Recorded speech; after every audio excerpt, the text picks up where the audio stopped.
So I'm going to recap a little bit of my last lecture.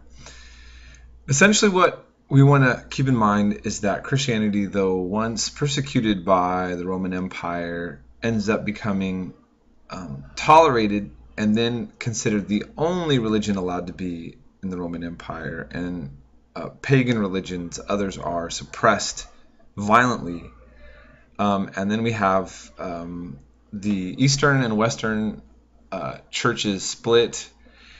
And about the time that Christianity is officially the only allowed religion, the Vandals sack Rome, and the Roman Empire falls, but the church remains. Now, what ends up happening is there's always this vision for European leaders after the fall of the Roman Empire to think about a glorious past in which there was a united empire by one centralized monarch and the church wed together. Charlemagne is able to do this several centuries later and create a certain amount of unity and sort of reinvents the past idea of ancient Rome in Europe. And so when we talk about the Holy Roman Empire, kind of up at this period that you were reading in the text, this is really an imaginary Roman Empire. It's debatable just about how well to define this even as an empire. But in any case, Europeans are seeing themselves, their leaders anyway, as coming from the Roman legacy, and Charlemagne as the one who is worth emulating in that. And the church, again, Catholic, is universal. Okay, and there's only one church. I want you to also keep in mind that in the East, what's now the Ottoman Empire, if you see here on the map,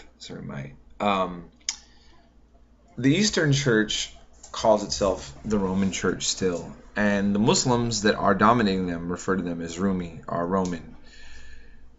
So I just kind of want to point that out. That can be a little confusing, but Greek Orthodox, for example, are still claim to come out of the Roman tradition. Okay, but in this case, we're talking about Western Europe, and what we are going to be focusing on is the political instability that's going to come with religious instability. And I'm going to skip this to go straight into the Reformation. So there were some issues that were building up for certain thinkers within the church. And so right now we're going to focus on the conditions of the church. There was corruption viewed to be taking place in a major way, where this one friar, John Tetzel, selling indulgences, meaning that people can buy their way into salvation. And that was combined with political unrest that was happening in the not so stable Holy Roman Empire. Now, the road to salvation for Catholics at this time, we have baptism at birth, the Eucharist, which is partaking of the bread and the wine, and the penance of getting forgiveness of sins. And you'd have purgatory, which would be when you die, you're like in kind of a limp, it's not fully heaven or hell, and you could get out by actually paying your way out. This was something that many saw at the time as obviously a scam. So you could do all these terrible things, and wealthy people could give lots of money to the church or to a church leader, and they would make it into heaven by doing that. That bothered certain religious thinkers.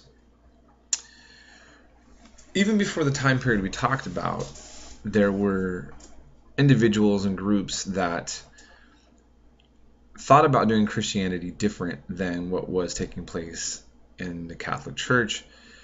They were looked at as often heretics more than reformers, and would often face even death for doing so.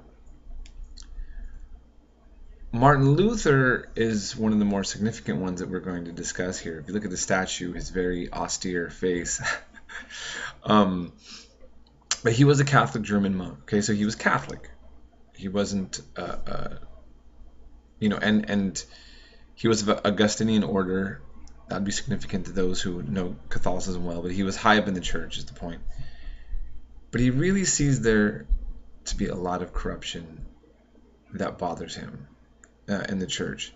He's appalled by John Tetzel as he sees what's going on, and he nails his 95 theses on the Wittenberg Castle church door.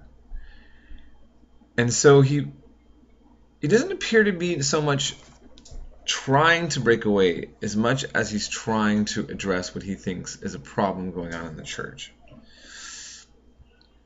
Now, this, as we've pointed out, doesn't go over it's a political move, okay?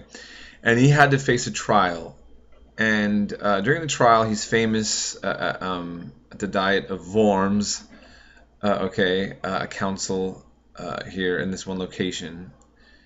He says, unless I'm convinced by the proofs from scriptures or by plain and clear reasons and arguments, I can and will not retract, for it's neither safe nor wise to do anything against conscience.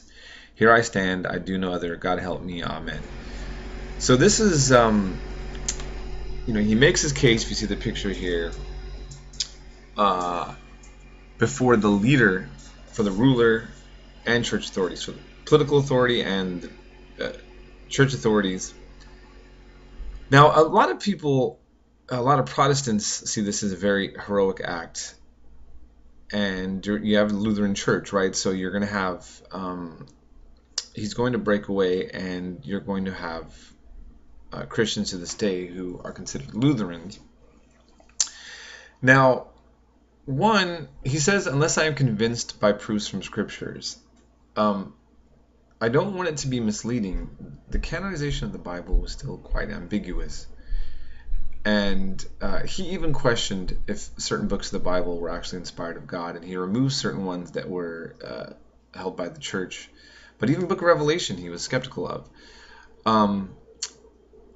So he sets in motion something that's very, has a massive ripple effect, which is going to be a rebellion against the church on a massive scale, and it's going to create massive political upheaval.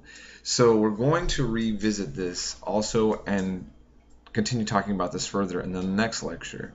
And as I always mention, if there's any questions about what I said, because I am going over certain things briefly, I will clarify them to you in your email, through email or a phone call.